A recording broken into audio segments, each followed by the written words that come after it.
السلام علیکم ورحمۃ اللہ وبرکاتہ۔ حضرت علی رضی اللہ تعالیٰ عنہ کی خدمت میں ایک شخص آیا اور عرض کرنے لگا، یا علی رضی اللہ تعالیٰ عنہ، میں نے اپنی بیٹی کی شادی کروائی لیکن چند ہی ماہ میں وہ شادی ٹوٹ گئی۔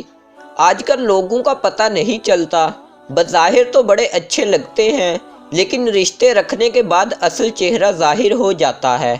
کیا کوئی ایسا عمل نہیں جس سے ہم شادی سے پہلے یہ دیکھ سکیں کہ یہ لڑکی یا لڑکا شادی کرنے کے قابل ہے یا نہیں؟ اس پر حضرت علی رضی اللہ تعالیٰ عنہ نے فرمایا، اگر تم اپنی بیٹی کے لیے رشتہ تلاش کر رہے ہو تو تم لڑکے میں یہ دیکھو، جو لوگ اس سے حیثیت میں کم ہے، لڑکا ان کی عزت کرتا ہے اور ان کا خیال رکھتا ہے تو سمجھ جاؤ یہ زندگی میں ایک اچھا شوہر بھی بنے گا اور اپنی بیوی کا بھی خیال رکھے گا۔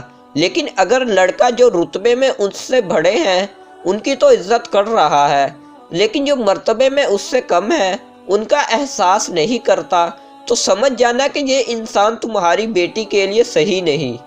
اتنی ہی دیر میں دوسرا شخص اٹھا اور پوچھنے لگا، یا علی رضی اللہ تعالیٰ عنہ، اگر ہم اپنے بیٹے کے لیے رشتہ دیکھیں تو کیسے پتہ چلے گا کہ لڑکی ہمارے بیٹے کے لیے صحیح ہے یا نہیں؟